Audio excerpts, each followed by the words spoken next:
सेवा प्रेम है। हजूर फरमाते हैं कि सेवा अगर प्रेम है तो इसे किसी सीमा से नहीं बांधा जा सकता, क्योंकि प्रेम की कोई सीमा नहीं होती। ये नज़रिया सेवा के मायने को अच्छी तरह बयान करता है। सबसे अहम बात है कि सेवा अगर प्रेम है तो इसे हर इंसान कर सकता है।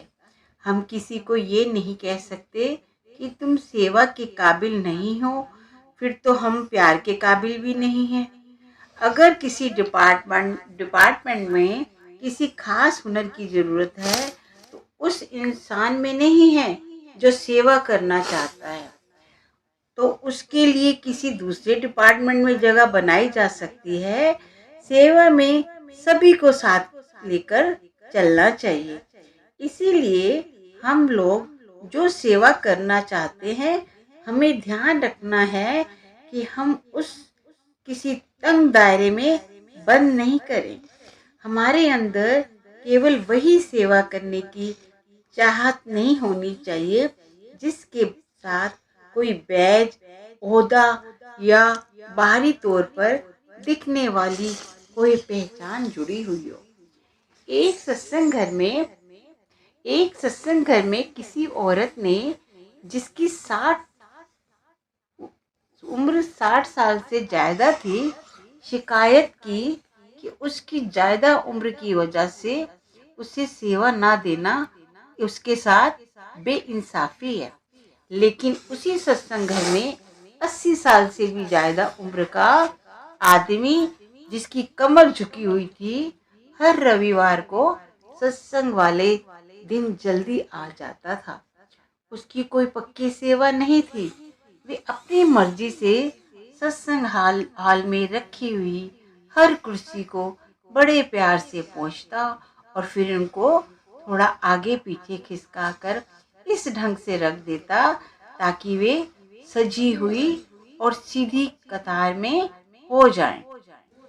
हजूर महाराज जी के वक्त मिट्टी सेवा के दौरान एक औरत, जो आंखों की रोशनी ना होने की वजह से ऊंची नीची जगह पर चलने से परहेज करती थी, इसीलिए वे संगत के जूतों और उनके सामान की देख रेख करती थी। इसी तरह एक बुजुर्ग मिट्टी से भरी टोकरी ले जाने वालों और खाली टोकरी वापस लाने वालों की लाइन के बीच में खड़ा होकर बाईं तरफ चलो का इशारा करता रहता था। सेवा हर जगह मौजूद है। प्रेम कण कण में समाया हुआ है। अगर सेवा प्रेम में है तो इसे सिर्फ संगत की सेवा तक ही सीमित नहीं किया जा सकता। जब सिखों के 10वें गुरु गोबिंद सिंह जी मुगलों के खिलाफ युद्ध लड़ रहे थे, तब उनके शिष्य भाई घनैया को घायल सैनिकों को पानी पिलाने का काम सौंपा गया। जल्दी ही गुरु साहब को शिकायत मिलने लगी कि घनैया न केवल अपने सैनिकों को बल्कि दुश्मन के सैनिकों को भी पानी पिला रहा है। जब उसे गुरु जी के सामने लाया गया और उसके काम के बारे में पूछा गया तो उसने कहा, मेरे मालिक, मुझे दोस्त और दुश्मन में कोई फर्क नजर नहीं आता। मैं उन सब में आपको देखता हूँ, फिर मैं आपको पानी पिलाने से इनकार कैसे कर सकता हूँ। ये सुनकर गुरु जी ने कहा कि भाई घनैया ने ही उनके उपदेश को अच्छी तरह समझा है और फरमाया, जाते छुट्टी गयो भरम और का ते आगे हिंदू क्या तुर्का। अगर हम परमात्मा से प्यार करते हैं तो उसकी रचना से भी प्यार करते हैं और हम उसकी रचना की सेवा भी करना चाहते हैं, क्योंकि हम परमात्मा के बनाए हर जीव में उसे देखते हैं। अगर सेवा प्रेम है तो एक सेवा दूसरी सेवा से कम या ज़्यादा अहमियत नहीं रखती। प्रेम में कोई भेदभाव नहीं होता, भारतीय ग्रंथ रामायण में जब प्रभु राम की पत्नी सीता का लंका के राजा रावण ने अपहरण कर लिया, तो उसे बचाने के लिए समुद्र पार पुल बनाना पड़ा ताकि लंका तक पहुंचा जा सके। राम की वानर सेना बड़ी बड़ी चट्टानें और पत्थर उठाकर पानी में डाल रही थी।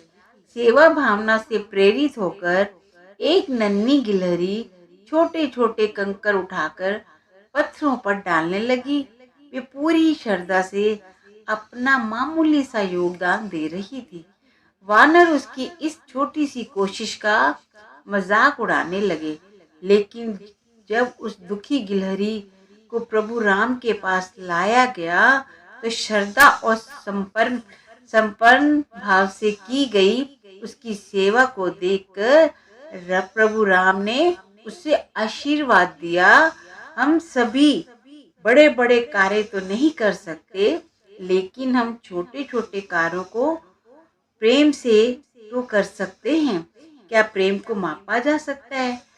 कोई चाहे सेक्रेटरी हो, प्रतिनिधि हो या किसी बोर्ड का मुखिया हो, सतगुरु की नजरों में उस सेवादारों की अहमियत कड़कती धूप में घंटों सड़क पर खड़े ट्रैफिक कंट्रोल करने वाले सेवादार से ज्यादा नहीं है, जो सत्संग घर में आने वाली संगत का मार्गदर्शन करते हुए गाड़ियों के धुएं का सामना करता है।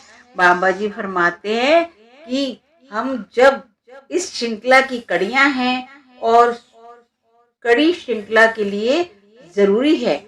हजूर महाराज जी इस बात पर जोर दिया करते थे कि सेवा तो सेवा है, कोई सेवा छोटी या बड़ी नहीं होती।